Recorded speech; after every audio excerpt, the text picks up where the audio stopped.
Bad Company. This is a really fun engine building kind of game where players are controlling their own gang and they're escaping the police from, like just doing some heists and activities to, get money and gold and various like diamonds and stuff like that. But it's done through dice rolling and card play.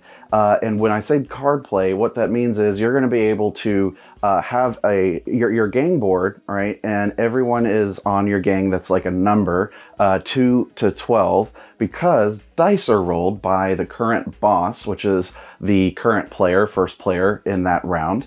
Now that player will roll dice, one of which controls the police car, which is going to move on a map. And of course, your personal car on that map, you need to outrun the police.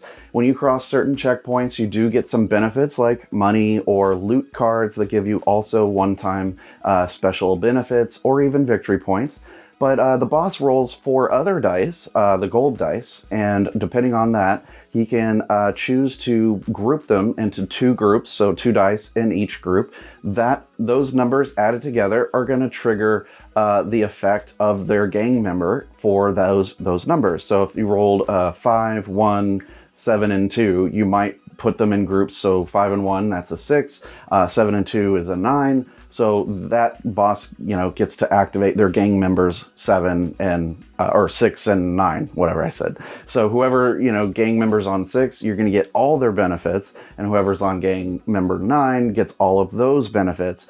Additionally, every other player gets to choose one of those number combinations that was created, so they can either do the 6 or do that 9, right? And then they get to activate that one gang member. So when you get to do your own, when you get to become the boss, you get to activate 2 gang members. But when it's not your turn, you're still involved in the play, and you get to choose one gang member to activate. And so they get upgraded throughout the game. You can purchase new recruits, and so those cards actually cover over and start stacking upwards on each of those numbered gang members.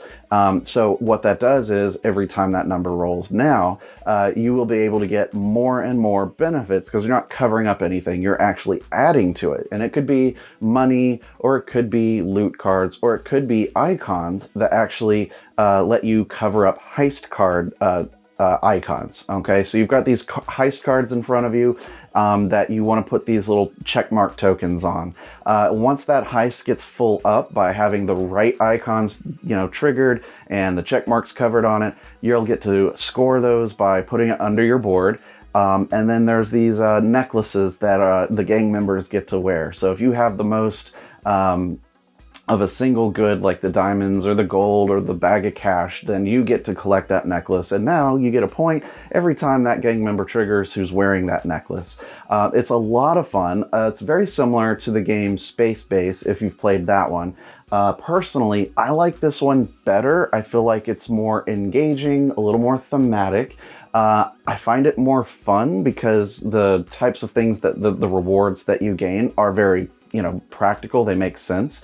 For instance, you can get the driver wheel as a benefit, which allows you to move your car on the map. And so, of course, moving, you need to get to the end. And also, when you cross checkpoints, you want to get, benefits from that. But you definitely want to outrun the police in this. So there's a good balance of objectives to accomplish and build up those different gang numbers. So it's called Bad Company. It's for 1 to 6 players, and it plays in about 30 minutes. It's not a long game. I think a lot of people will really enjoy this, and I highly recommend you seek it out and give it a shot.